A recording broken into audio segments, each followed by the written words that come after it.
Okay, roll a religion check. I got a 17. With a 17, you hear a message from the universe. There are no rules in space, so buckle the hell up. Your discretion is advised. 9, 8, 7, 6, 5, 4, 3,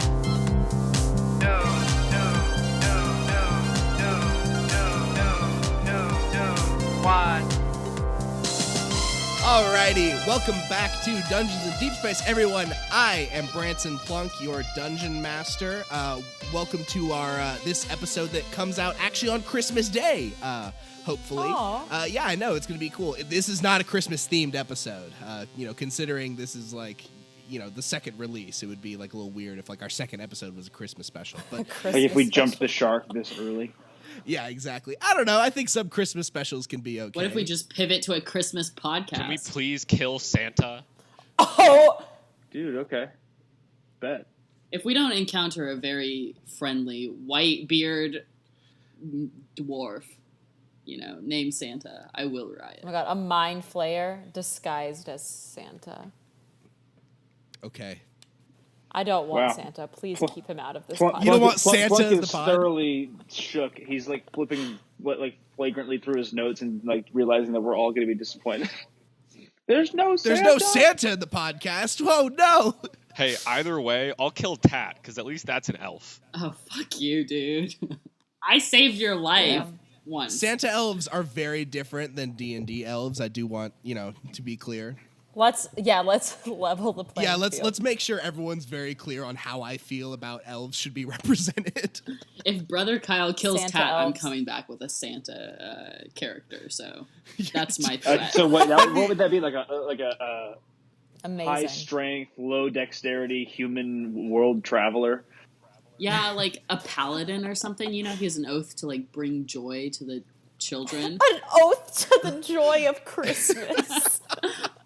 He worships the spirit of Christmas, like that's his, celestial deity. I'm just saying, I will make it happen. All right. Oh, that's some. I am Branson Plunk. I am your dungeon master. And with me, I have my co-hosts, Mitch Woodson, What up? Ashleigh Smith, Hey. Nate Rivard, Merry Christmas. and Tena Rogers. Santa or bust. Last session, our heroes were going to make their way from the human and halfling town of Halting Winds and walked across the desert to find the dwarves of Burning Sands. However, as they approached a cliff face, Miss Mittens, their traveling companion, told them that it would probably be safer to go through the dark and scary cave. They obliged and went in and ended up fighting a goblin monk with two not Naruto-style clones. And two fists. There were plenty of fists involved in that fight. After a very close call with Brother Kyle going down Again, I will say again. you guys grabbed the special monk ring from the goblin's fingers. You figured out it had some charges.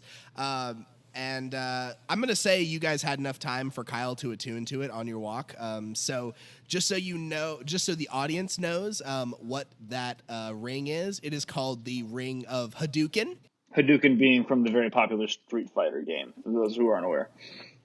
I think, look, sorry, Mitch, but if someone's listening to a D&D podcast, I'm pretty sure they've heard of Street Fighter. I actually didn't know Fair it was enough. from Street Fighter. Oh, really? Yeah, I mean, Yeah, I've boom, heard man. of like Hadouken, but I'm on a D&D podcast. So for the Ring of Hadouken, for each unarmed strike that lands, the user gains a charge. The user can spend 2 charges to spend their reaction to make an extra unarmed strike, 3 charges to cast Cure Wounds at the first level, and 7 charges to cast a Chromatic Orb at the second level. Ooh. So now you guys actually do have a proper healing ability. as Oh long as my we God. punch some things.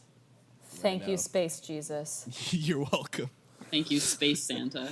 I like that one better. Yeah. Oh my God, it's a Santa. Christmas miracle.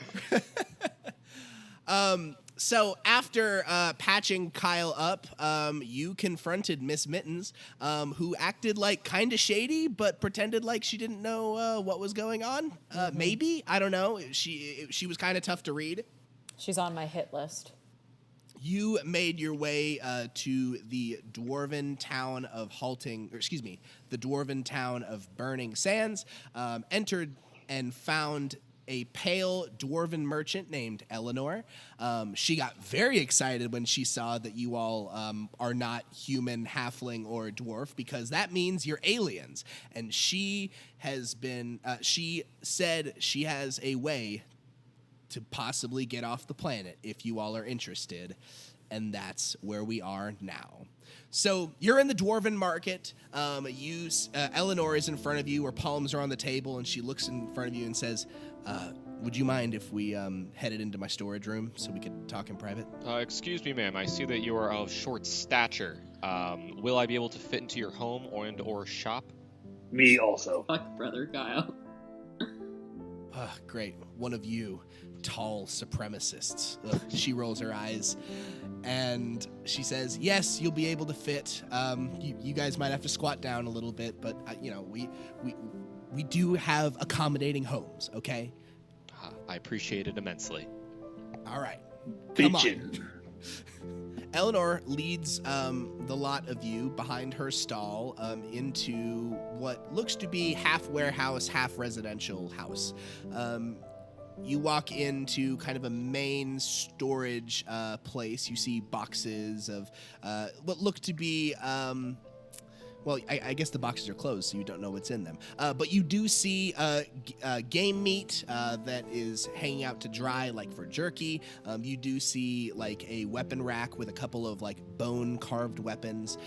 She takes you through this room and into a small sitting room, which has like a table for all of you to sit around. And she says, she looks at you all and says, "Can I get anyone an ale?" Me. I'll take it, ale. Just spring water if you have it. I'll take the same as Tat. Well, I don't have any spring water. I usually trade for spring water with the humans and halflings of Halting Winds, but I do have some conjured water from our enchanter. Some conjured water is perfectly okay. I've got that spring water, by the way. Oh, you have spring water too? Well, we can barter for that as well if you like. Maybe best not to be drinking our only valuable resource. Perhaps. Let's definitely barter for that. I'll Elvin, you're an elf, correct? Of a sort, yes. Okay. Well, I'll get you a conjured water, but I'll get ales for everyone else. Perfect. Thank you for your hospitality. Thank you, short one. Is she like leaving the room? Yes, she does leave the room.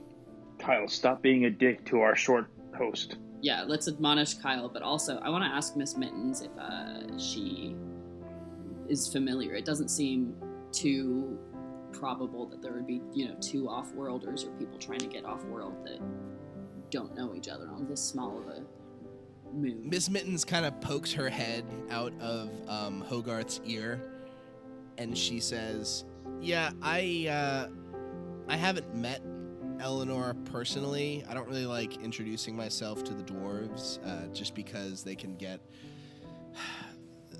They're like the only source of magic on this planet that isn't, done from the hag. Mm-hmm. And so they get a little weird when they see magic they don't recognize. I try not to show my face around here very often." Completely understandable. Do I trust that? Can I roll an insight check to see if I believe her? She's a cat. Yeah, for sure. Miss Mittens really is on my list of people not to trust. Okay. Oh, absolutely. No, you have good reason to. I got an 18. With an 18, you can tell that she is telling the truth. Mm-hmm.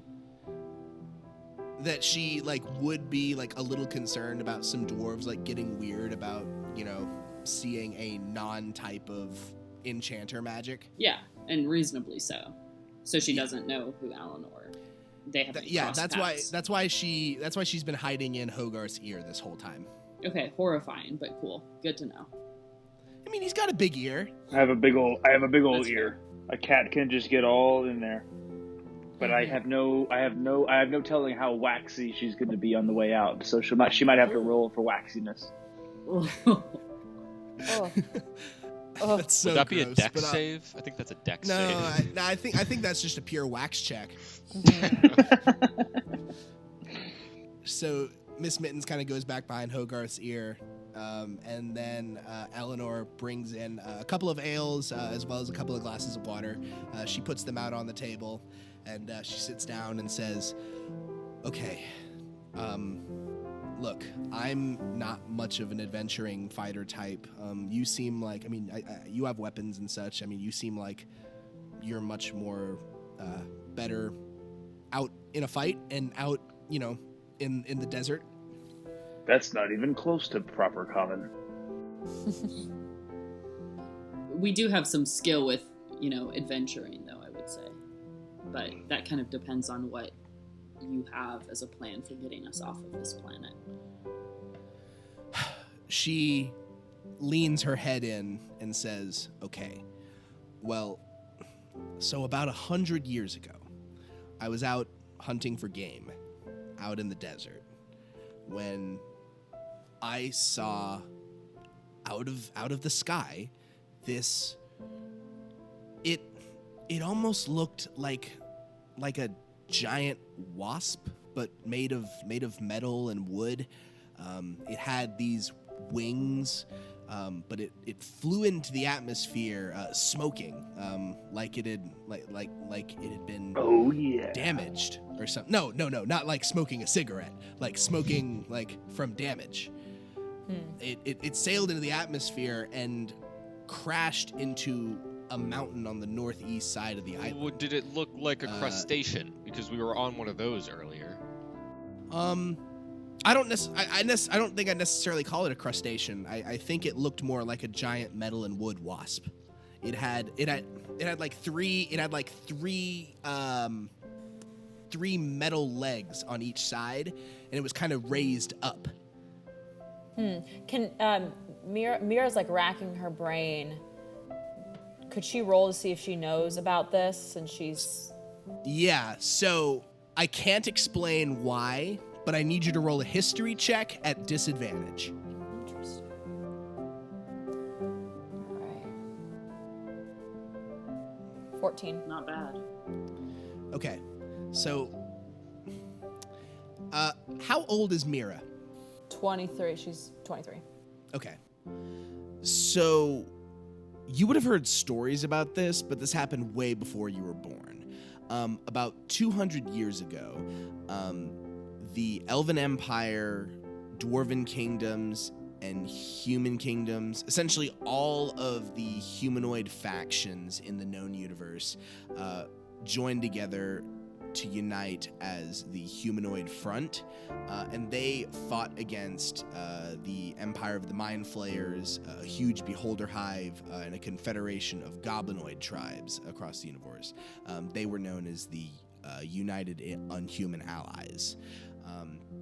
This big war happened, and the United Unhuman Allies ended up losing, and the Elven Empire decimated the Confederation of Goblinoids and their spacefaring technology. That being said, you would have heard stories about said Goblinoid ships resembling the wasps like Eleanor has told you about. After kind of remembering some of these stories, she kind of says, I think I know what you're talking about, but it was such a long time ago. Something with the Great Inhuman War. Eleanor shrugs her shoulders and says, I'm sorry. I've never left the planet.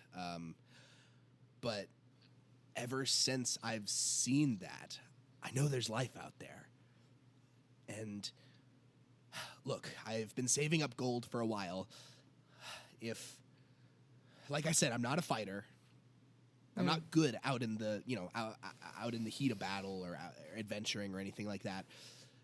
But if you can, I don't know, maybe find a way to get to the ship and maybe it still works, or if you can find a way, maybe use that to get me off the planet. if you leave, please take me with you.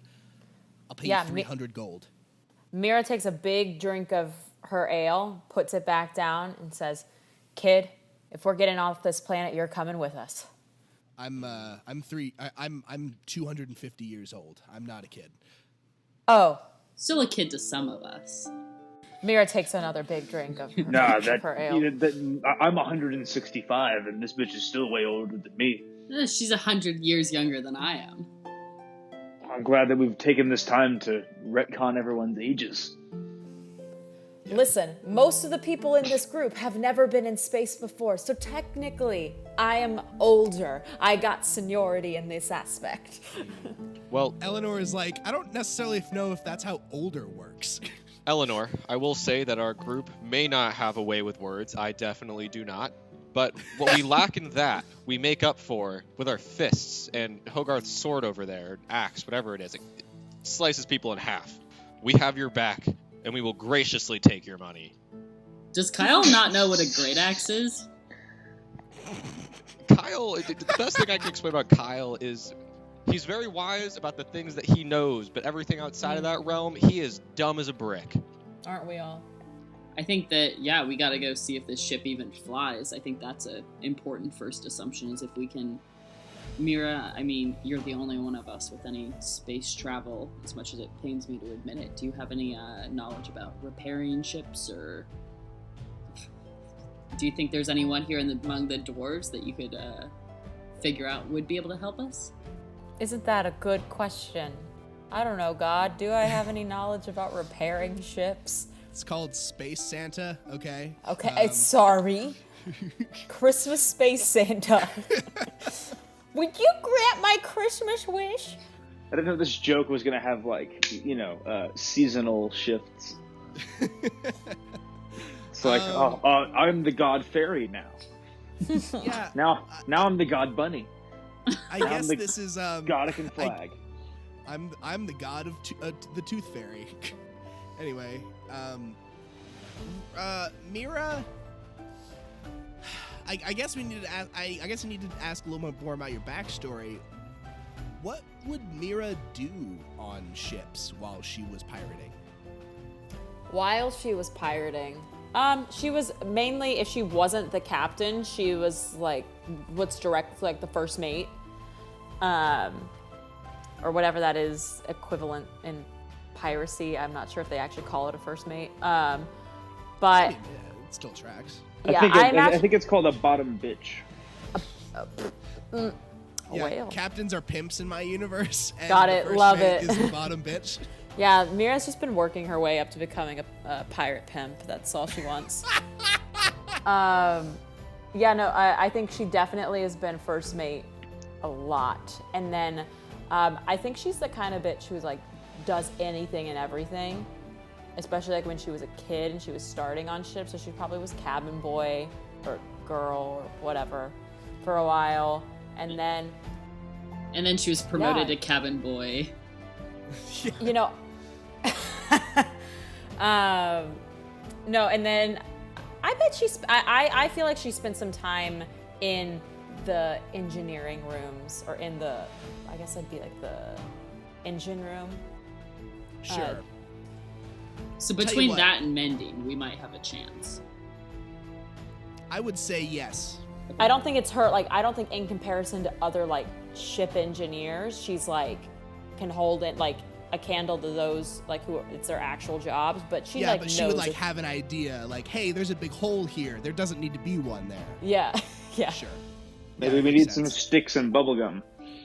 I'm gonna need some duct tape ASAP. We have some magic that will, I have I a need cantrip space that'll duct help tape. with it. By the way, Tat, I did want to tell you, it flew by me when we were recording last session, but there was a moment where you said, excuse me, you couldn't cast the identify spell because you didn't have the component. Yeah. The way I want to do components is essentially only like big important spells where you need like a big diamond or something like that is when I want you to worry about components. Okay, Like, cool. I mean, she has like an arcane focus, so obviously I wasn't worrying about the small stuff, but I wasn't sure how you wanted to play it with Identify, because like it is 100 gold piece pearl, and I think between all of us we maybe have. She could leverage one off Eleanor right now. Yeah, you're fine. Okay. When it comes to Identify, you're fine. Cool, thank you. I appreciate that. That makes me a much more useful character. Yeah, I'm gonna worry about spell components more at like, you know, when you start casting like power words or Yeah, like like crazy teleportations or stuff like that. You know what I mean? No, I can dig that. I appreciate it. Cool. But yes, so Meera, you would between Mira's like knowledge of ships and Tat's ability to like mend and like magically fix things, you guys would. You guys think you would have a shot? Hey, and while I usually do say I have two fists, I do have two hands, and I can help out. oh good. Oh good. I can pick things up and put them down. Good, Hogarth. Well, we may have need of that. Eleanor kind of like nods her head, yeah, and you could tell she's like looking around and like, okay, these guys are fucking weirdos. Like, Sorry, we haven't known each other for very long. It's been like 48 hours. I honestly didn't know space existed before yesterday and a half, I think. Eleanor, if it, doesn't bother you too much to ask a couple questions before we barter for the spring water and head on our way to that North Mountain, how far of a walk through the desert do you think it to be? Do you know of any goblin tribes, that a ways? I mean, we are strangers to this land. well, there's between the time of me seeing the ship crash and now, the goblin tribes have arisen. Is it possible that they were on the ships to begin with? Were there no goblinoid presence on this planet prior to the ship's arrival? There's a strong chance that's what happened. There have never been goblins before then, but she kind of leans in. She like, for a fact that there's no one else in the room, but she still kind of like looks around to make sure that there's no one around and says, I haven't really wanted to tell anyone else about this because, Is this about the hag? Oh no, it's not about the hag. I need to get off this planet, and I don't want anyone else coming with me. Ah, you're on the run. Not like that. No, not on the run. We all have, No. some unfinished business that we'd rather, I'm sure, keep quiet. I don't need to know Eleanor's entirety of motives to know that she'll get us off this planet. And if her intel's good, there's no reason we shouldn't take her. Criminal or not, Touche. I think. Look, like I said, if you can help get me off this planet, it'll be 300 gold pieces in it for you all. That sounds good to me. Well, then, if this business is concluded, perhaps we should also discuss what we can get for the spring water, as we have no real point to lug it through the desert with us. Yes. Let us discuss that. Actually, do you mind if I see the jug, just so I know what to offer? Hogarth presents the jug. She says, "Okay. Well, tell you what. I can give you 25 gold pieces for the jug if you would like. You would be able to spend that at the tavern in town or go to the enchanter if you need. They would be able to enchant your weapons if you would need it. But I also do have some game meat that is specially seasoned that you could eat. It would mechanically work as a health potion. But I also have some bone-carved weapons as well. If you need a special master-crafted weapon, I've gotten very good at carving these bone weapons. Now, I will say, even though I do, my religion dictates that I only use my fists, I've realized from my most recent encounter with near death that I might need something a little bit more. Would you guys agree? I think, yeah, if we're talking weaponry between you three, that's definitely a very real concern. I think health potions are always useful as well, though. I will say, though, I have this really cool ring. You gotta land the Yeah, but we can't blows. depend on the ring all the time. That's true. I do die a lot. You do die a lot, and I think if you keep going the way that you're going, we're going to need that ring for you. And we might need something else to help us out on the whole. If we Damn, I love have, how we're just flaming Kyle right now. Fuck you, Kyle. Listen, Kyle keeps dying, and if that keeps Listen, happening... bro. Look, let's just be frank. You do suck balls. So let's just be, let's not mince words. So how would you want to structure a negotiation? So like, is it so? Would the jug of water be worth the 25 gold, or a single weapon, or is there sort of an exchange rate? Just a question beforehand. Would it be rude? I know that we come from very different realms. Like, I don't understand the customs or like what it means to treat people nicely. I was abused and tortured most of my life, so I apologize for my social. I'm terrible in social situations. Inadequacy. But would it be rude to offer the magic cat as a secondary trade? Whoa. She like squints her eyes and says, "What?" Hogarth, you feel Miss Mittens like freak out in your ear. I close my ear. What do you mean, magic cat? My Nothing. beautiful voice. I slapped my hand over Brother Kyle's mouth. I'm gonna have Eleanor do an insight check.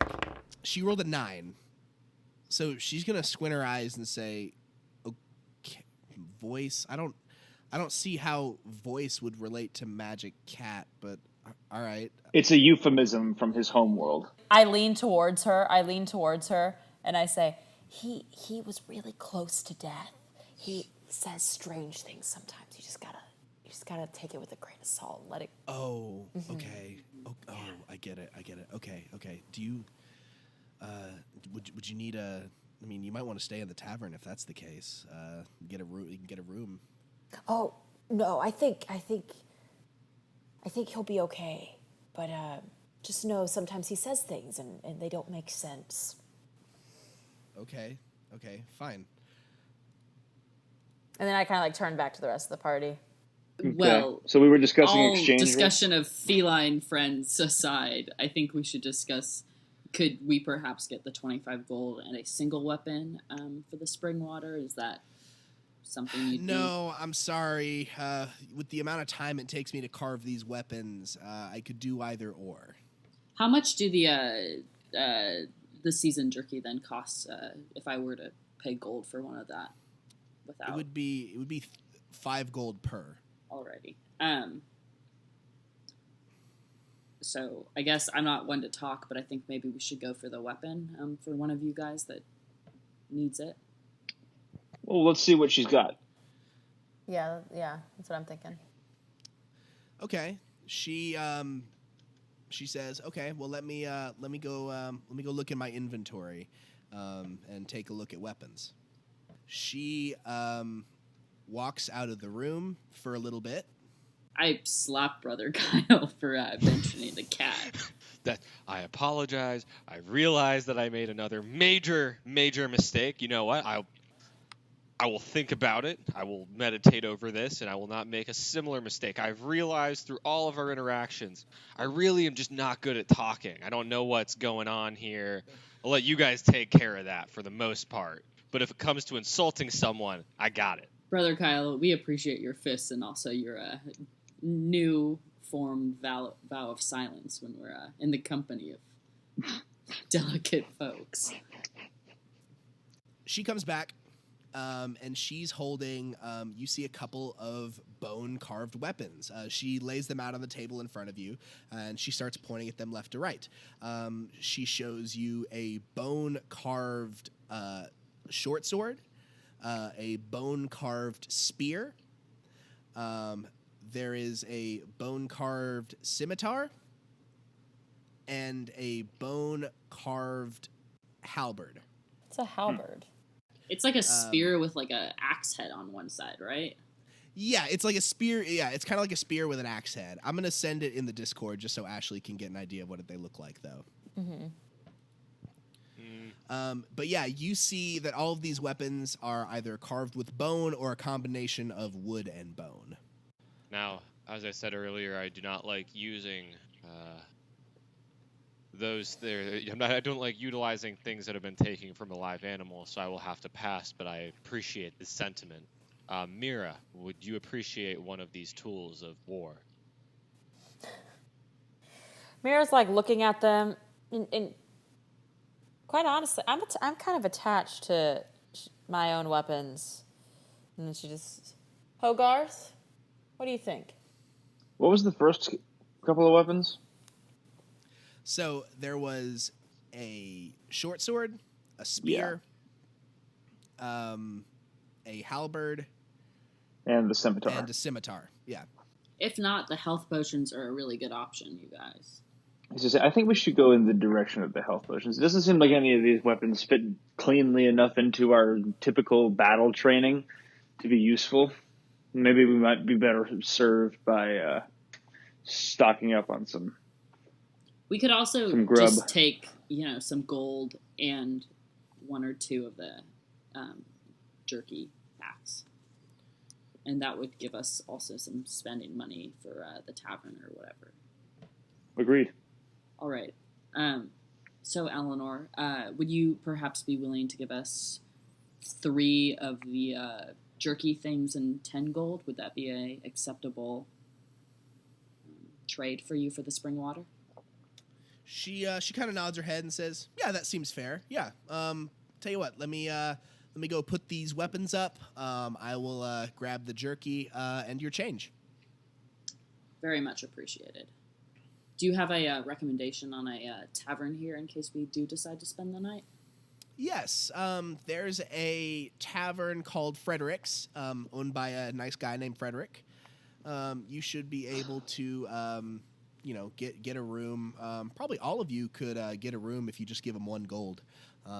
So he's pretty cheap. Not in like it's not like the beds are, infested with roaches or anything like that.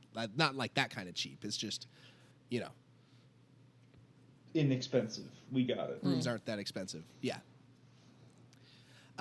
After you guys have this conversation, you hear a knock on the door.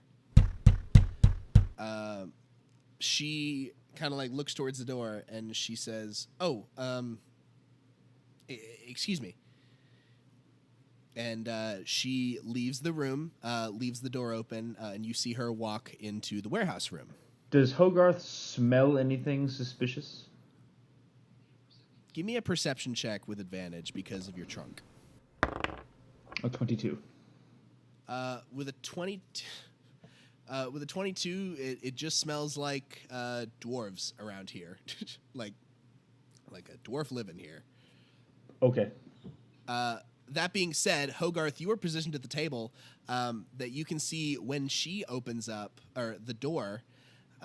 You see that there are 3 dwarven guards who kind of stand at the front, and you see them talking. And she kind of like shakes her head yes, and the 3 of them walk in.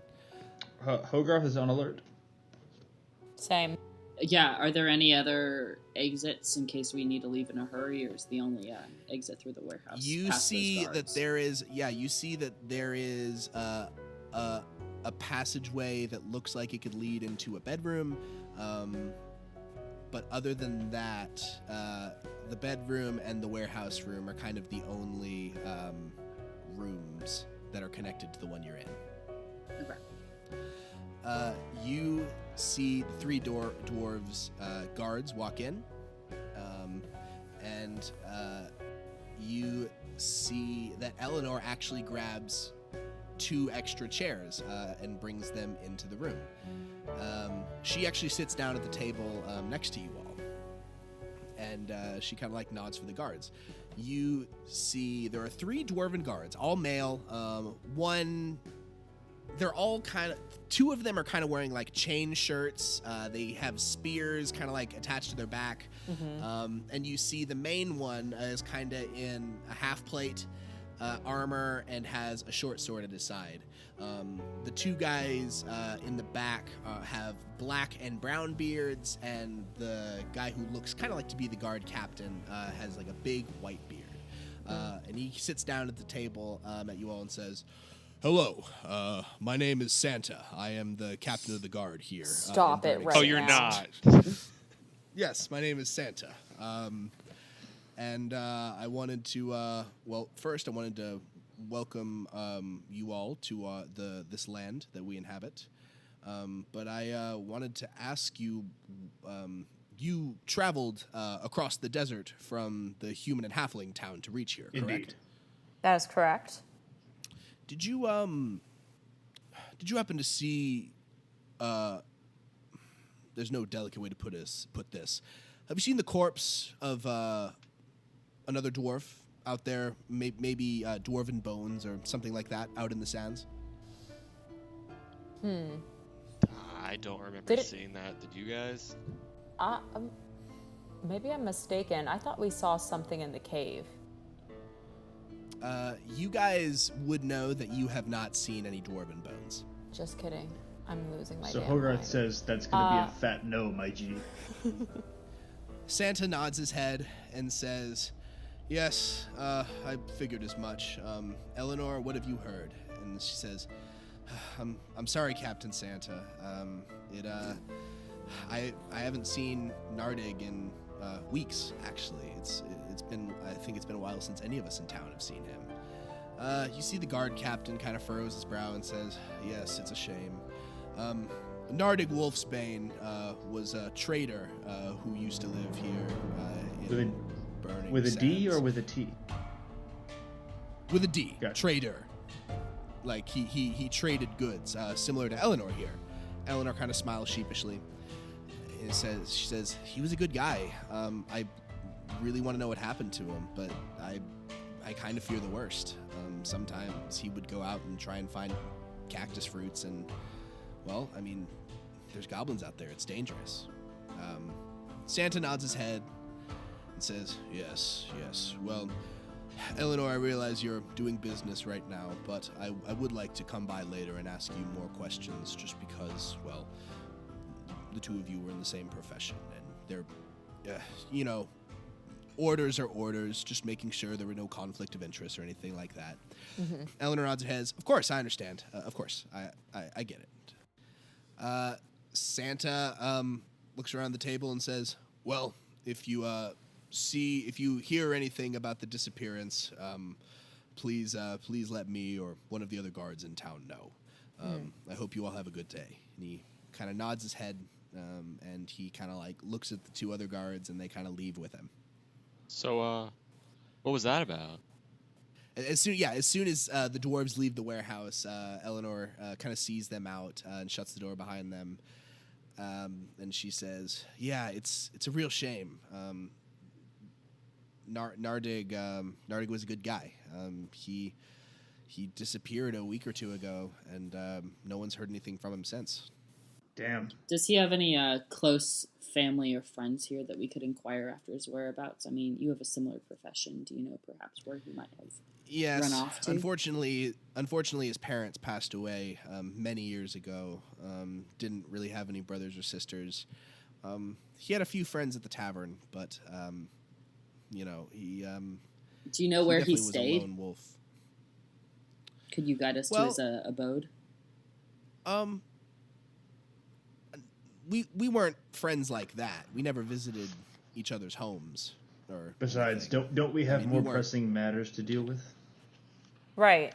And don't we think that if he did disappear, it could just be due to the goblins or some of the same things we've run into?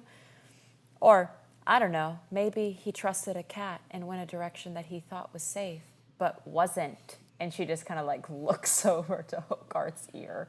You guys keep talking about cats. What the hell are you all on about? It's a spiritual thing of great relevance to the realms in which we come from. It is one of the few things we have in common. Mm-hmm. A cat is my god. Yeah, the cats are Wait, God. hold on. Whoa. What? But we have a saying where we come from. The cat is undefeated. No. This is DM asking you, Brother Kyle. Is a cat your god? Yes. All right. I'm adding that to your character list, your character notes.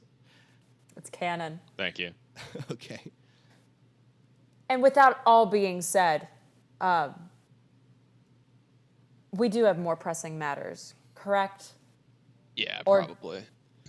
And I think we should it's safe to assume that this missing dwarf is just another piece to this puzzle. Maybe. Or To which we are already or if pursuing. he's not. I have some thoughts about that, but I think it would be safer to speak of them once we're on the road. Sure. All right. Have we should completed head our north. transaction? Yes. She gave you asked for 3 beef jerky and 15 gold, correct? Or is it 2? No, I think it was 10. Yeah, I mean, you did the math wrong, but that's No, actually more it was 10 favorable to gold. us, You're right. so I Okay. won't correct you. So she grabs 3 little bags of seasoned beef jerky and hands you 10 gold in change and says, well, it was a pleasure doing business with you, and I hope you'll take me up on that other offer. And she gives you all a wink. We'll be back here once our other business is concluded. Thank you for your She hospitality. nods her head. Do we go to the tavern, or how's everyone feeling?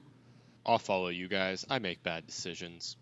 I think we should go to the tavern for the night, rest up, get Sure. our spell slots back or That's whatever. probably and, a good idea. Yeah. Okay. Okay. Off to So Fredericks. you walk through the mountain and follow signs that you keep seeing pointing towards. It's just simple signs that say Fredericks.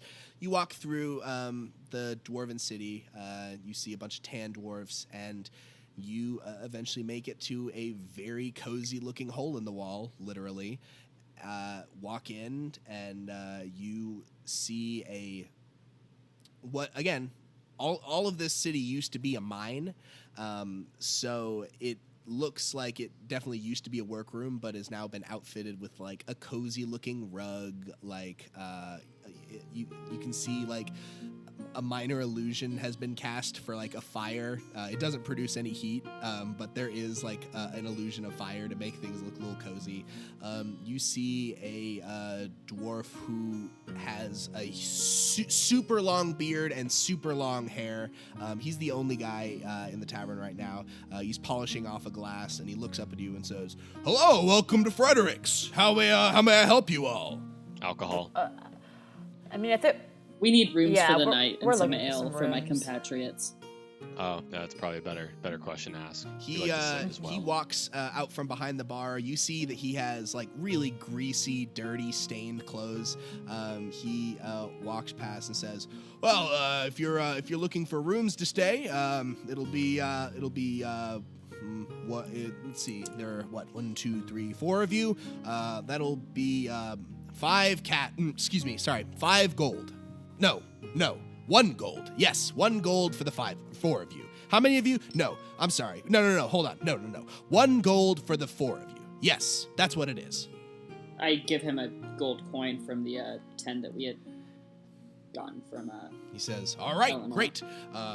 He takes the coin and he points up and says, "Okay, if you go up that staircase right there, you'll go in and you'll see your rooms in there, and you will have there's beds, nightstands, places for you to wash your face. There's places for you to wash your face in there as well. Can I get you a meal or anything while you're here?" We have a couple specials and other things. We brew homemade vodka. We brew homemade vodka here. Yes, we brew. yes. Is he intoxicated? Give me an insight check. Shoot, I'm bad at those. It's going to be a yes. I'm not familiar with dwarves, I suppose. I got a 2. Yeah, with a 2, you have you're not really sure. Like you definitely like think he's drunk, but like you've also like never seen one before. And now until I've seen today. 2. Maybe he's just really 3 if enthusiastic. you count the guards. You've actually seen a lot when you're considering walking through the city. But yeah, Beyond says, okay, great. Well, if you can give me, tell you what, 5 silver for 5 shots of vodka. No, wait. Yes, a silver a shot. Yes, that's it. I would love this. I feel very anxious after our most recent social interactions, and I want to thank Tat very much for getting us the alcohol. Yeah, sure. I guess I'm the one paying up out of the 10 gold that we all successfully bartered for. But I give the gold out of the remainder. So now we have 8 gold left. He says, he takes the 8 and a coin and half. says, "Perfect. I'll get you your change, and I'll get you your glasses of vodka as well." He shakes his head, goes Delightful. behind the bar, and he says, "Please sit or not. Do whatever you want." Thank you. I will. Does he leave for a second? No, he doesn't leave. He just goes back behind the bar. He goes to his cash register. He gets your change, which should be 6 silver. And then he grabs 4 glasses, one for each of you, fills them to the brim with vodka. He makes his way back over to your table and says, "There you are. Enjoy your meal. No, not meal. Enjoy your drinks." Thank you, sir. Thank you, kind sir. He walks back into the kitchen, and you hear him start to like bang around with some pots and pans. For a second, I thought. I'm gonna whisper this. Oh, you go, Meera. For a second, I thought you said, and you hear him start banging. Oh yeah, dude. I'm like, man, this dude dogs. Anyway, that's not relevant. Brother Kyle. I whispered to the group. This man either has a similar ability with conversation as myself, or he's blisteringly intoxicated. Only time will tell. I'm gonna go with he's belligerently intoxicated. So are we gonna get some rest? Yeah. I think that would be best. You spend some time drinking the vodka. It's actually very good. It's the best thing you've drank on the planet or on the moon. And you get your rest, so go ahead and take a long rest. Cool. Charlie, since I only have to trance for 4 hours or whatever, can I spend the other 4 hours like trying to just like looking up at the stars, trying to, or I guess we're in a fucking mountain, aren't we? Is it visible? Is the sky outside? Can I just see if I like see any like similar constellations? You would be able, to something I'm you would be familiar able to with? like walk outside the mountain, like in between the mountain and like the wooden walls. So like, Okay, yeah, that's what I want to do. Is just like, go pop out, while my compatriots are still asleep, and like just see if I spot any similar absolutely. constellations to anything give I've me, seen before. So as you go out, give me a nature check. I'm good at nature. +4. No, well, not today. I got an 8. So I hate to break it to you, but even if you rolled really well, you wouldn't have been able to peg any constellations that you recognize. No, perfect. I appreciate it. I was just trying to get a sense of, if there was any. If we get off this planet, we need to find a way to some other planet. So okay, so cool. I go back to Frederick's, and I just, don't really say anything, but I go back to the room and slip back into bed and pretend to like. Yeah, I mean, rest. you can still like rest and hang out. Maybe read your spell book or something. Yeah. Yeah, I Cute. take some notes, Great. study my cell book. The lot of you get your long rest in, and you wake up the next morning. That was me waking up. So before we leave to go have breakfast, maybe we should have a little group meeting without any prying ears. I agree. Including Miss Mittens, Mittens, I who's kinda in your glance ear. to Hogarth's ears. Mm-hmm. Yeah, so Hogarth will kind of... is Miss Mittens still asleep?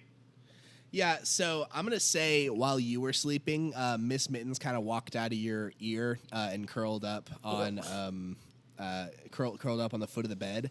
By the time you wake up, she's still kind of napping because she's she's not gonna show her face in like the actual kitchen or whatever. All right, roll for wax. Yeah. Oh shit. Yeah, you're right. Okay, I'm gonna roll this in front of everyone. Let's see what happens. Wait, is 20 the most waxy? 20 is or- the most waxy. Okay. Okay. A 9. Okay, so Hogarth must clean his ears because for Miss Mittens being in his ears for like a couple hours, like it's minimal to moderate wax. Solid. Good. She's looking a little slick. I mean, yeah, she's a little dirty, but like, you know, cats don't care. Word. All right. Cool. Let's get down to it. I think our first question is, do we still have to deal with the hag if we find another way off planet?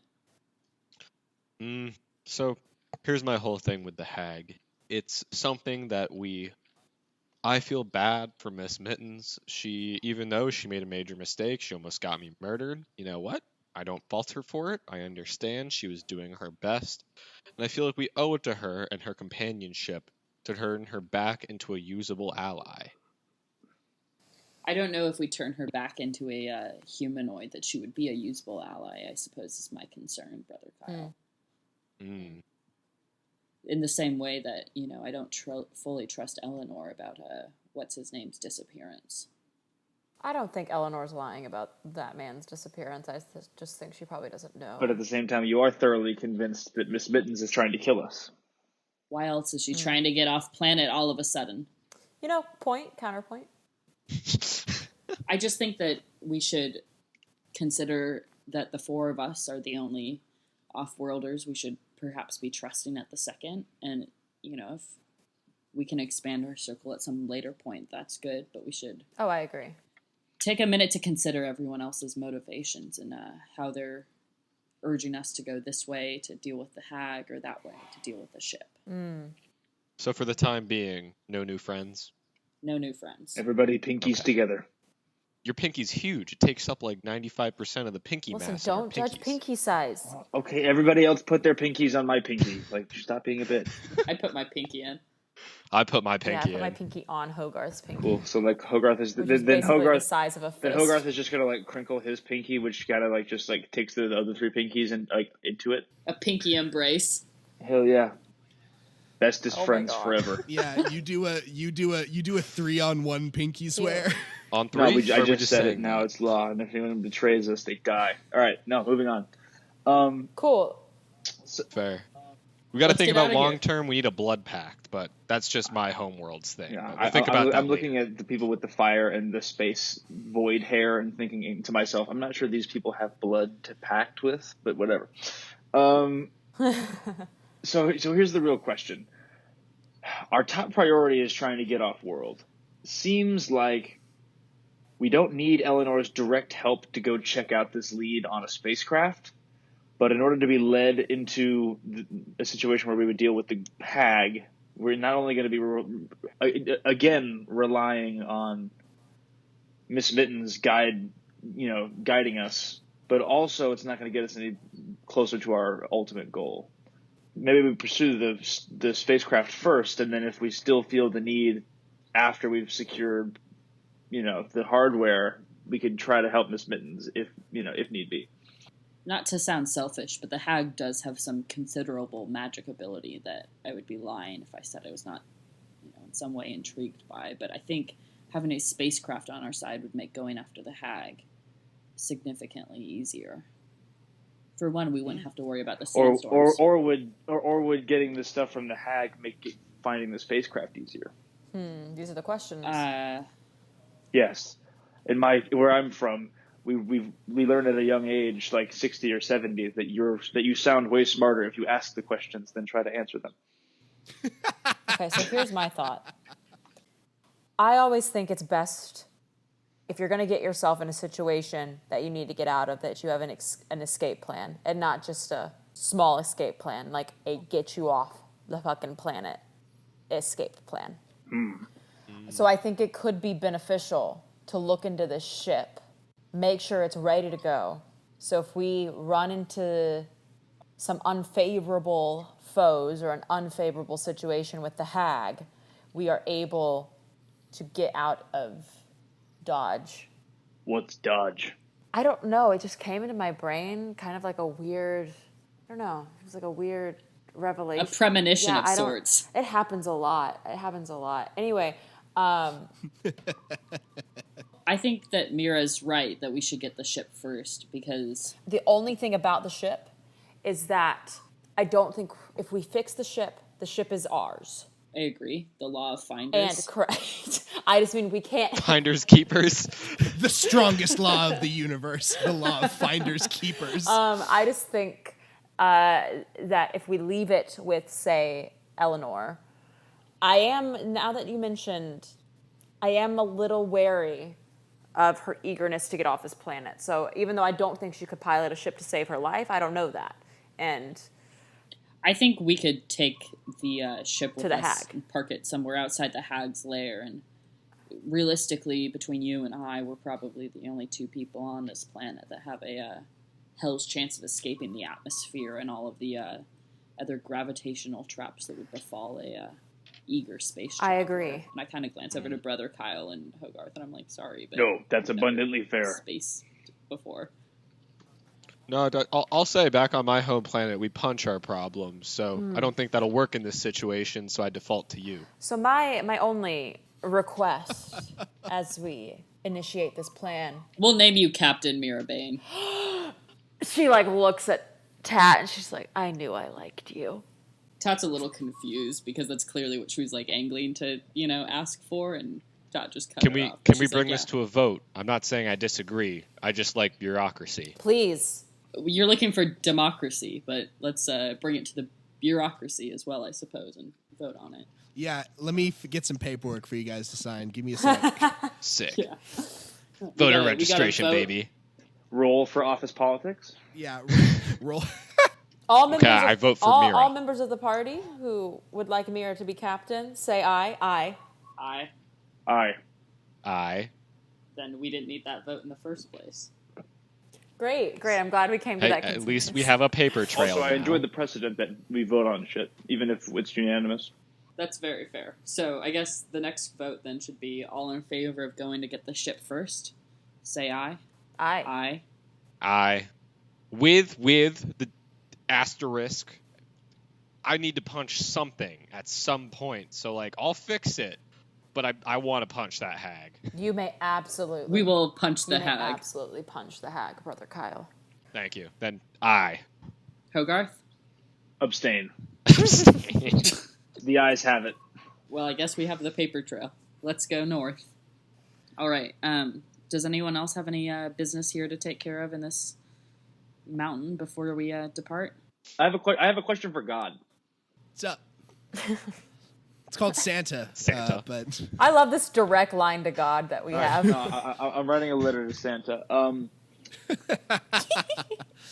All I Dear want Santa. for Christmas is for my previous on-world currency to still be effective. yeah, Meera would have let you know that there is. It's a the gold libertarian's standard, dream. guys. It's a libertarian's dream. There is a gold standard for the Oh my universe. God. I will table my objections for the sake of canon and say that's cool. All right. In that case, while walking through the streets, have we seen any weapons crafters? You have not seen any weapons crafters. That being said, Eleanor did mention there was an enchanter who does enchant weapons for a price. Oh. Bitchin'. Yeah, wait. I Hogarth- want to go meet that Yeah, person. Hogarth is going to come down the stairs and ask Frederick where the enchanter's at. Absolutely.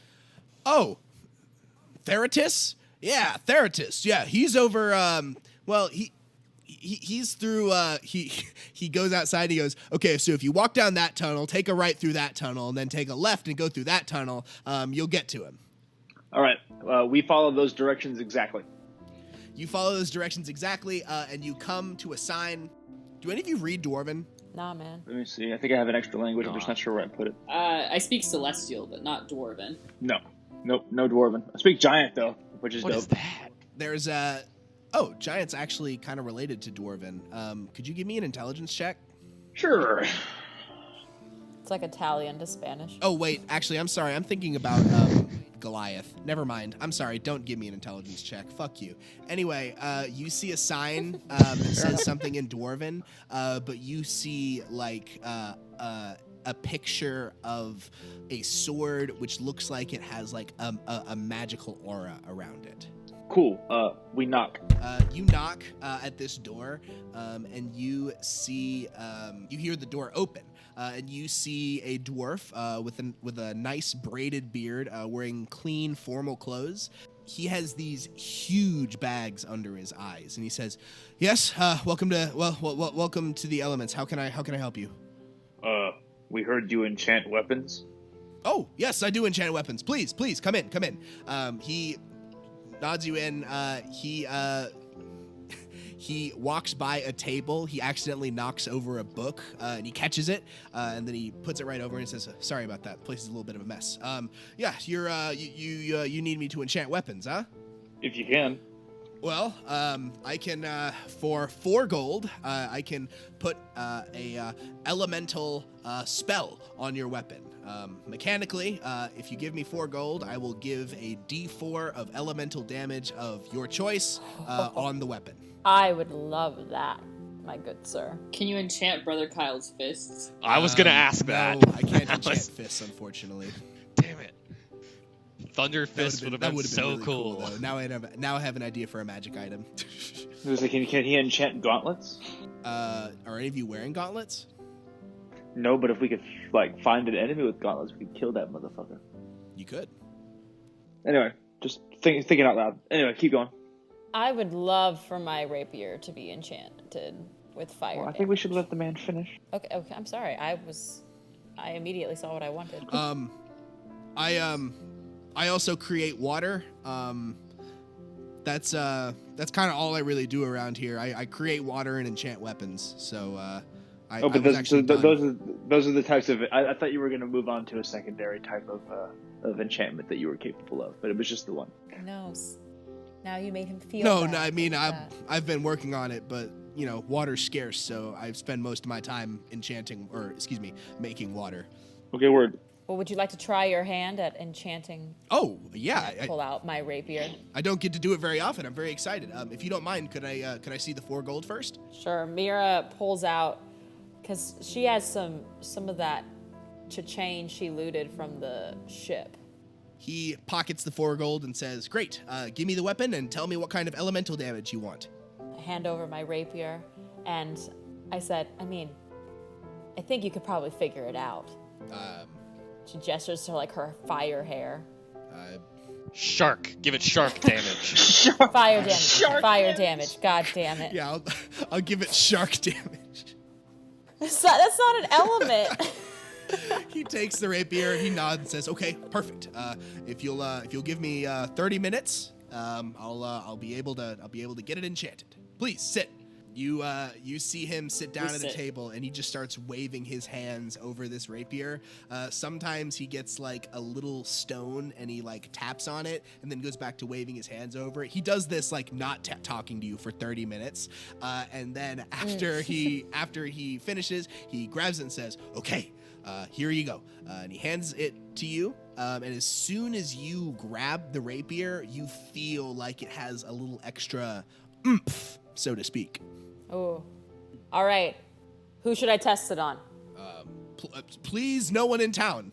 Preferably our next enemy. Goddamn. Okay, I'm kidding. And she sheaths her rapier. I also would like to have a weapon enchanted, please. Okay. Do you have 4 gold? I have. Yes, I do. Here, have some 4 gold. He pockets the gold and says, "All right. What damage would you like on this one?" I would like bludgeoning damage. That's part of that's elemental, isn't it? No. Bludgeoning damage is getting hit with a hammer or falling to the ground. Motherfucker, it's not my fault. I was like, oh, let's look up different kinds of elemental damage, and that motherfucker showed up on the list. No, I'm talking air, cold, fire. Yeah, the elements. Lightning. Motherfucker, don't. I want this edited out because it hurts my feelings. No, fuck you. It's staying in. Yeah, shit, bitch. I'll go element. lightning damage then, just because, pew pew or whatever. Take my 4 gold and stop someone else talk now. You don't happen to have any spell scrolls like I asked before? Unfortunately not. I work from a book. Helpful. I briefly consider how easy it would be to take the book, but I sit back and decide against it. He takes your 4 gold and your battle axe, and he spends another 30 minutes waving his hands over it and occasionally putting a stone to it. Cool. Now that's what I call magic. Yes, literally, that's what it is. Okay, great. If you don't mind, I'm exhausted. I'm gonna go sleep. Oh, Okay. Yeah. Right on.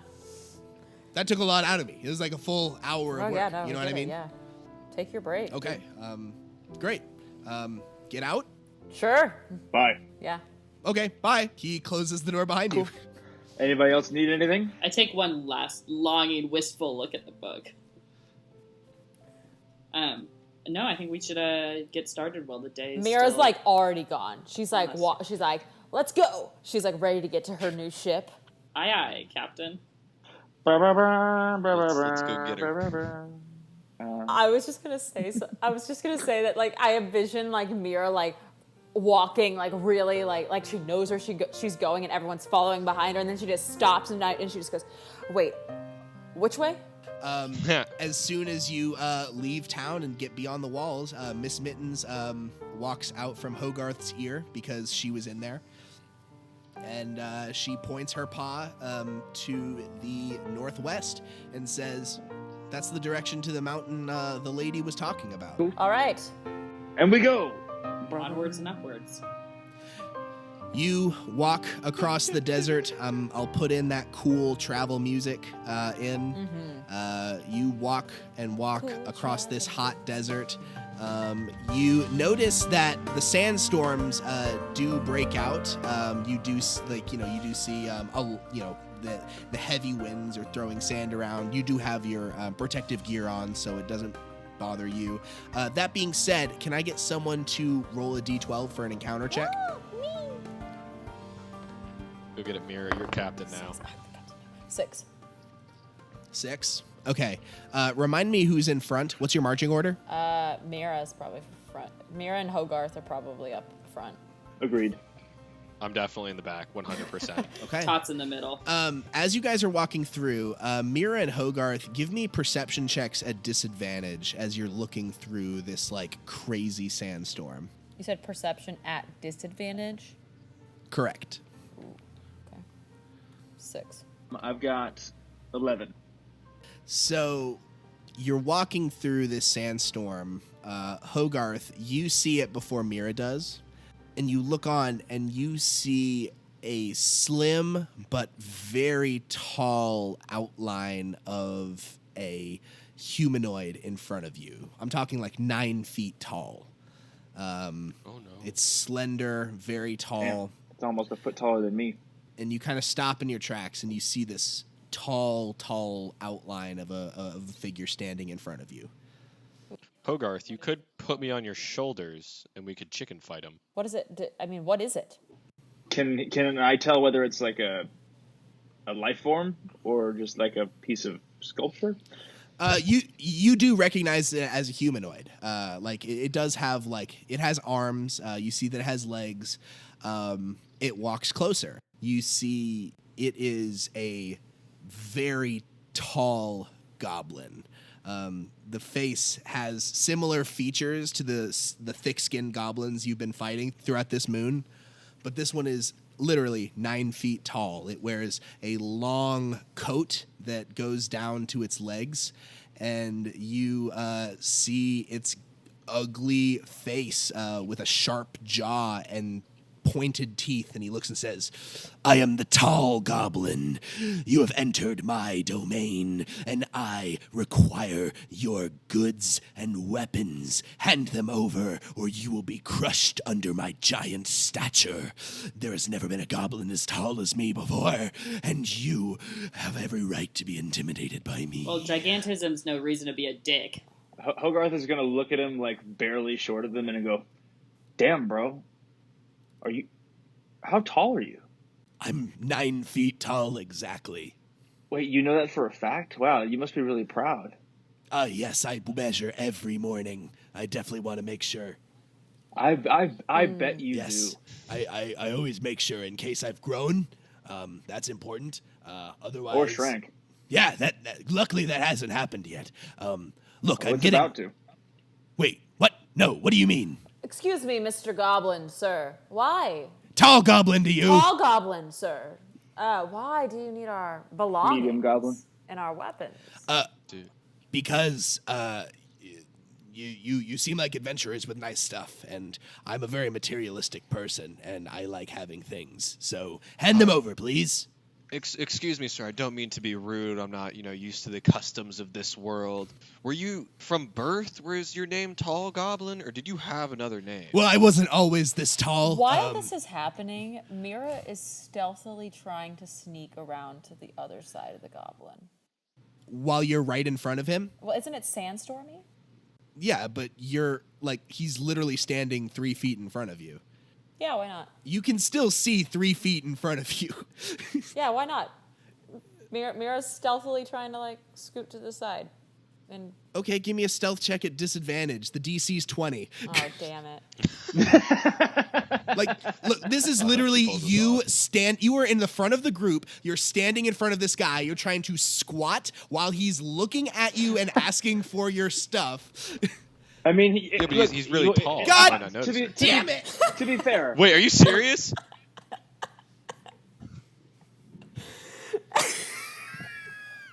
What did you roll? It's okay. At disadvantage, I rolled a 17, but I did roll a 28. I did roll a nat 20 on one of my rolls. Jesus Christ. Okay. Yeah. So with a 17, Meera squats in front of this goblin and tries to move to the right.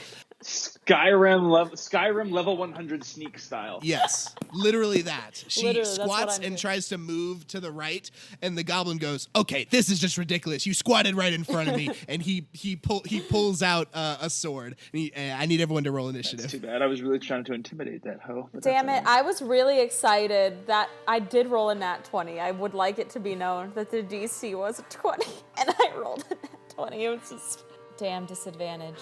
Dirty 20. Damn it, I also got a dirty 20.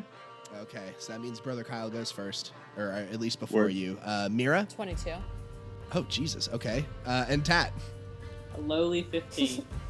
Wow, man, you guys rolled really well on this. Okay, Hey, from what we've known, we're going to roll trash in the actual fight. Meera squats and tries to move to the right. That being said, you are the fastest. You have your first up. What would you like to do, Meera? I'm going to take a little stab at him with my rapier. Okay, go ahead and roll to hit. Ooh, 14. A 14. You see he has his sword and he kind of knocks yours to the side and says, "You have no chance against the tall goblin. I am a master of combat and a master of squishing small, puny individuals such as yourself."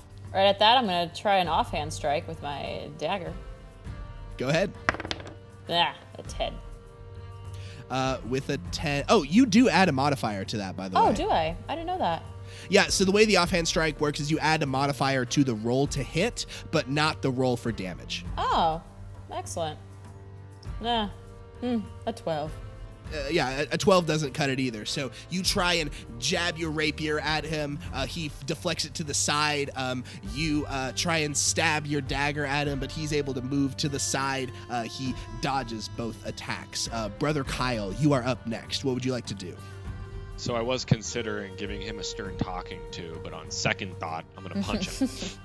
Roll to punch. Roll the Hell punch. yeah. Okay, using Dex, so +3. God damn it, nat 1 for the first one. With a nat 1, he dodges to the side skillfully. And then my second punch, +3, 15. Does that one hit? A 15 just barely misses again. He is able to dodge to the side again. You'll never hit me. I'm too tall for you to hit, which doesn't make sense on paper, but it That does doesn't make here. sense. End of turn. Hogarth, you're up next. Yeah, I'm gonna take my great axe and I'm gonna try to attack him with it, but I'm specifically gonna be trying to aim right at his femur. Okay. Fucking goddamn it! It's an 8. This is Yeah, an 8. You swing and you swing at his femur. He takes a step back just for you to miss, and he laughs and says, "Huh, puny pipsqueak, only like, what are you, 8 feet 3 inches? I dwarf you, you loser. Tat, you're up. I'm gonna cast Tasha's Hideous Laughter. I think he has to make a Wisdom saving throw against my spell save, which is 14. 14, okay. He rolls a 19 on his wisdom save. Okay, so I don't think anything happens to him.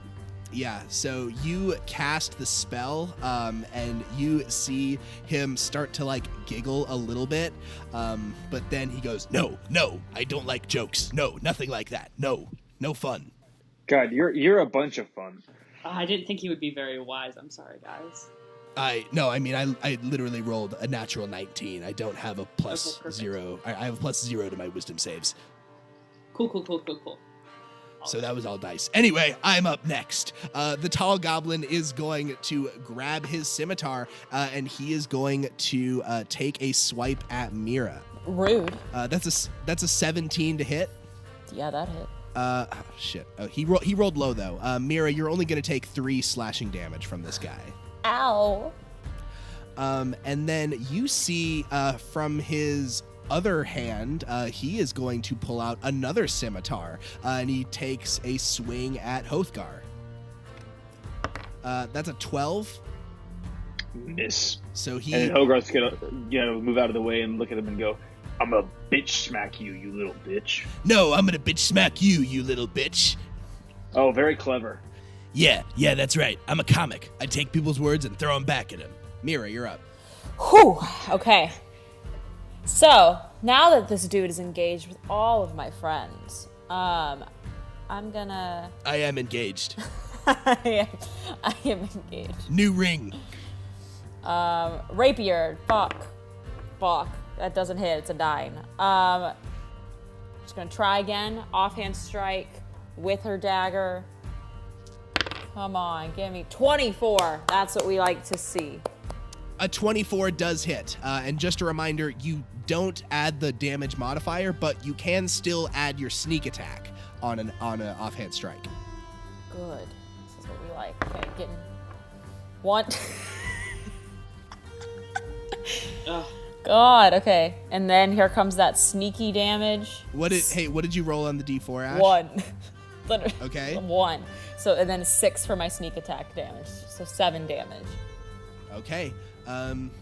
With 7 damage, you see the tall goblin kind of stumbles on his feet. He doesn't look super bloodied, but he's going to make us a roll. So you stab your rapier at him. He knocks it out of the way with his scimitar, but you stab your dagger at him, which actually knocks him off his feet. He stumbles back and he goes, no.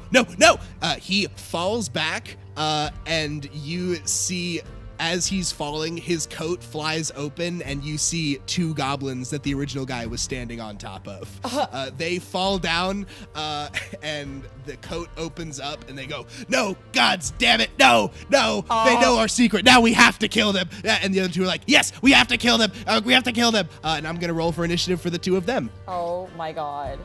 It's like that. It's like the kids in BoJack Horseman. Yeah, it's literally, it's 3 goblins stacked on top of each other in a trench coat. Oh my god. What's that character's name, Mr. Businessman? Vincent Adultman. Oh yeah, that's it, Mr. Adultman. All right, Brother Kyle, you watched the tall goblin fall, and it's now just 3 regular goblins. They're about 10 feet away from you at this point. What would you like to do? I love playing kicking toddlers. My favorite game from my homeland. So I usually, I'm gonna punch him. That's what I'm gonna do. It's what I do. Let's roll. Okay. Which one are you gonna punch? There's now 3. Okay. Which one is closest? Are you attacking the head, the torso, or the legs? I'm definitely attacking the legs. Oh, 100%. Okay. Sweep the legs. Okay, you ready? Yes. First Solid one. martial arts reference. The first one's a 12. Does that hit? A 12 just barely misses. Okay, and then roll the second one. 21. A 21 does hit. Go ahead and roll damage on the legs. Roll damage on the legs. Of course. 4 damage. Okay. Oh, and I meant to ask you, is the ring of Hadouken, is it fully charged at this point, or is this counting as a charge? This would be charge number 2 that is in it. Okay. Thank you. I'm sorry, just to make sure, you said 4 damage? Yep, 4 damage. Okay, cool. Yeah, so you have 2 charges in your ring now. If you could, like, just keep a tally of how many charges, you can get a maximum of 10. Yep, I got that written down. Okay. The legs is actually up next, and the legs are going to pull out their scimitar and try and take a swing at you, Brother Kyle. He rolled a 16 to hit. That hits. You're going to take 3 slashing damage. Okay. Okay. Good. Not dead yet. And Hogarth, you are up next. All right, I'm attacking the legs because they're trying to kill Brother Kyle, and we know that can become a problem. It's a 7. I miss. Yeah, a 7 is going to miss. I'm going to turn into a giant elephant barbarian that's only utilization is in dialogue. Yeah, you swing at what was formerly the legs of this tall goblin, and he is able to just barely maneuver out of the way. But Tat, you are up next. You see that the legs is very bloodied, but only the head has taken a little bit of damage. You see the torso looks pretty fine. Cool. Are either of the 3 goblins, are there any 2 that are standing next to one another? Yes, the head and the torso are standing next to each other. Cool. Okay. I'm gonna cast Acid Splash, which has a 60-foot range. They're within that, right? Nice. Yeah, and they are. have to make Dex saving throws or take 1d6 acid damage. So one rolled a 16 and one rolled a 12. Okay, so the 12 one fails, so he's gonna take 4. Whoever failed takes 4 acid damage. You throw this acid at the 2 goblins, and you see it lands on the torso. You see it burns on his skin as he lets out a scream. He definitely looks very bloodied. Cool. That being said, we have the head, who is up next, who is going to run up to Hogarth and say, "We can't leave you alive. You know too much." And he's going to take a swing. He rolled a 19. It hits. He rolled a 1 on his d6, so you're going to take a whopping 3 slashing damage. All right, I'm going to kind of hop on one foot a couple of times and be like, wow, a shot right to the shin, bitch. Up next is the torso. The torso is going to run up next to the legs and try and take a shot at Brother Kyle. And he rolled a 16. That hits. Brother Kyle, you have 5 slashing damage coming your way. And now we're back up to Meera. Alrighty, I'm going to turn on the goblin who just went for Brother Kyle. I'm like, I can't have Brother Kyle fallen again. So I pull out my rapier and I try to make, and I don't, 9. Yeah, you try and stab your rapier at the torso, and he dodges out of the way. So I'm going to try my offhand strike with my dagger again, which seems 26, which seems to be significantly... A nat 20! That's, yeah, a nat 20, believe it or not, hits him. Go ahead and do... Holy shit. Yeah, go ahead and do 2 d4s and 2 d6s for your full sneak attack damage. Hell yeah. Nice. Why am I doing so much better on this? Okay, here comes... Okay, so that's that damage. 5 plus... So 9 damage. Meera, go ahead and kill this goblin. Yeah, so I go to stab him with my rapier, which usually serves me very well, and it's just... I kind of miss, and I'm like, oh, fuck. And then I just pull my dagger out and stab him right in the back of the neck. You stab him. That's right, I do. And he falls to the ground with a moan. Brother Kyle, you are up next. There's still one goblin who's like kind of in front of you. The other one is in front of Hogarth. I'm in danger. I'm gonna punch him. Go ahead, roll the The one punch. who's in front of me. Yes. I'm gonna whack him. Roll the whack. Please, please, please, please, please, please, please, please, please. An 11. An 11 does miss. You punch just over his head, but you do have your bonus action. Yep. Okay, please.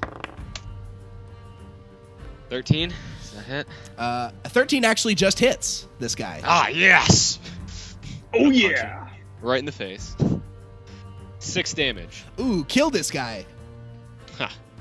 So, in the face of almost certain death, I look the goblin in the eyes and I punch him in the nose, breaking it, including his skull. Blood splatters everywhere, and I wipe off my fist in disgust. Nice. Yeah, this thick, icky goblin blood gets all over your hand. You wipe it off. He was actually up next in initiative, but since you murked him, Hogarth, you are up. All right. I guess it's just the head now. Yes, just the head.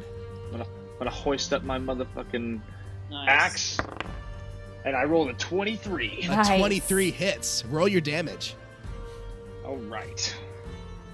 Now that I've had my weapon enchanted, it's actually going to be 1d12 plus 3 Plus a with an d4. additional d4. Whoa. I do all of 6 damage. Hogarth, how do you want to do this? So yeah, I got the head right in front of me, and Hogarth hoists the axe straight over his head, and he goes, "Shade!" And he drops it on his head and splits his skull in two. He goes, "Was that T-Page?" And you just, before he's able to finish, you just see his skull split in two. And then as the life leaves his eyes, Hogarth cracks the axe out of his skull and goes, under his breath, "Yeah, yeah, yeah." Space T-Pain. What the hell? Yeah, nice job. You beat the tall goblin. Cool. Do they have any water skins or anything on their body? Yeah, so as you're looking through their belongings, you don't find any water skins, which is definitely weird. But you do find they're all wielding regular scimitars, so if you want to grab one, you can. But between the three of them, you find 8 gold pieces and 23 silver pieces. Oh. Cool. Well, 8 gold split 4 ways is 23. I'm willing to take 3, and the rest of you guys can take 6 apiece.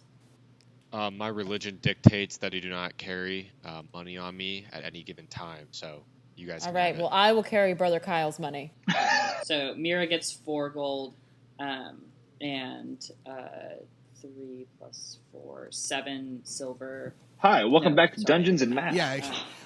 Come on, Mitch. You're acting like Dungeons and Dragons isn't just a big math game. Okay, fair enough. That might have been a bit of a dick comment. Brother Kyle, just so you know, I did add cannot carry money on his person to your character file. Well, I have no pockets. I'm wearing a trash bag. He is essentially. Trash Man. He is the trash man. So Meera gets 8 silver and 4 gold, because she's carrying Brother Kyle's share, which leaves 2 gold to Hogarth and 2 gold to me, and then Hogarth can take 8 gold and I'll take 7. That's silver.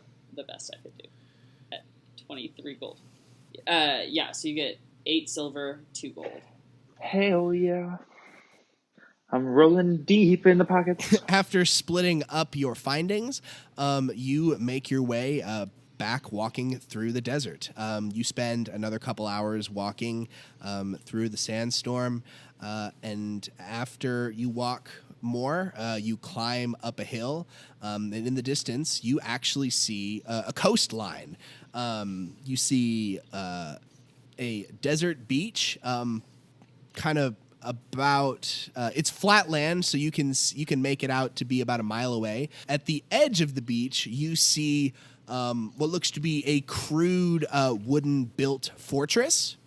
And then behind that, you see a short kind of body of water. But across the fort, you see an oasis-like island. It has a lot of trees and ponds and stuff on it, with a big mountain at the top, the one you recognize from Eleanor's stories. So you stand on a hill with the goblin fortress in front of you and the fabled mountain that the ship crashed into behind it. And that is where we will end our session tonight. Sick. All right, guys. Thank you for listening to our episode of Dungeons and Deepspace. I have been Branson Plunk. I have been your dungeon master. Let's go around plugging our shit. You can follow us on our new Instagram page at D&D Space. It is run by our wonderful Ashleigh because I don't know how that platform works very well. That's me. I'm the one posting all of the D&D memes. Yeah, you can find me on my personal Instagram at ashleigh.a.smith and at my Twitter at Ashleigh_Ann_97. I know they're two different handles and it makes life difficult, but I'm sorry there are a lot of Ashleigh Smiths in this world. In that case, you can send me a letter via pigeon or any other small bird creature. At my real address. Go for it. Yeah. Dox me. You can find my name is Nate. I played Brother Kyle. You can find me on Instagram, Twitch, and YouTube at McNipply, McNipply. And if you want to dox me, my actual Instagram is Nathan_Rivard99. Word. My name is Mitch. I've been playing Hogarth-Rä, and you can find me at Twitter at Mitch Woodson. Everybody remember, Wu-Tang Clan ain't nothing to fuck with. It's a good point. I'm glad you made that point. I'm really... All right, guys. Give us a rating on Apple Podcasts, Spotify. Follow us on YouTube and SoundCloud. All of the great things. However you get your podcast, put us on there. Other than that, thank you, and we will see you guys next week. Whoa! Bye. Yeah, and tell your mom about us. Oh yeah, maybe. Your mom's gonna love us. Yeah, your mom. We're not your mom's D&D podcast. My mom listens to this podcast, I'll have you know. So does mine. Hi, Miss Smith. Yeah, she's All right, a fan. guys. Yeah. Right. Yeah. Let's not dox your mom. That's a good point. Yeah, that's just a good idea. Let's not do that. Okay. Yeah. All right. Sounds good. See you next week, guys.